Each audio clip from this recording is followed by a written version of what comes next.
అందరికీ నమస్కారం.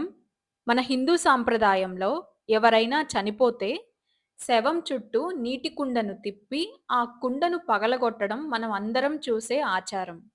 దీని వెనుక అసలు కారణమేంటో మీకు తెలుసా? ఇది కేవలం సాంప్రదాయం మాత్రమే కాదు.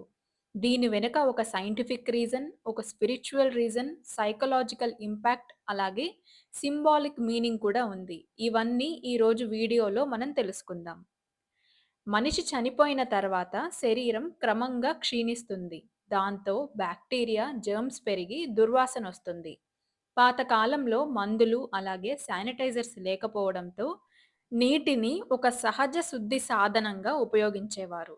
నీటిని శవం చుట్టూ తిప్పడం వల్ల ఒక రకంగా ఆ ప్రదేశంలో శుభ్రత, అలాగే చల్లదనం కూడా ఏర్పడుతుంది. ఇది జెర్మ్స్ వ్యాప్తిని కొంతవరకు తగ్గించడంలో సహాయపడుతుందని నమ్మకం. ఇది సైంటిఫిక్ రీజన్. ఇక స్పిరిచ్యువల్ రీజన్‌కొస్తే ఆధ్యాత్మికంగా చూస్తే నీరు పవిత్రతకు ప్రతీక. శవం చుట్టూ నీటిని తిప్పడం ద్వారా ఆ ఆత్మకు శాంతి కలగాలని ప్రార్థిస్తారు. ఇంకా ఒక ముఖ్యమైన భావన ఏంటంటే, ఇక్కడితో ఈ జీవితం ముగిసింది అని ప్రకృతికి తెలియజేసే ఒక సూచన ఇది. అలాగే ఇది ఆ ఆత్మకు భూమితో ఉన్న బంధాన్ని విడిచిపెట్టి, ఆ శరీరాన్ని భూమిలో కలిపేసే ఒక సంకేతంగా గూడా భావిస్తారు.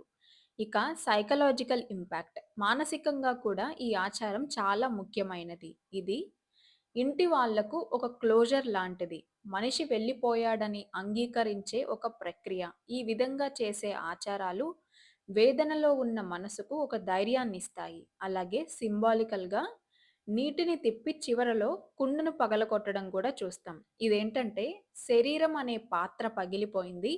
ఆత్మ మాత్రం తన ప్రయాణాన్ని కొనసాగిస్తుంది అనే దానికి ఒక సంకేతం. మన పెద్దలు మనకు పెట్టిన ప్రతి ఆచారం ఒక నమ్మకం మాత్రమే కాదు. ఇది జీవితాన్ని అర్థం చేసుకునే ఒక గొప్ప జ్ఞానం కూడా దీనిలో ఉంటుంది. అలాగే సైంటిఫిక్ ఇంపాక్ట్ కూడా ఉంటుంది.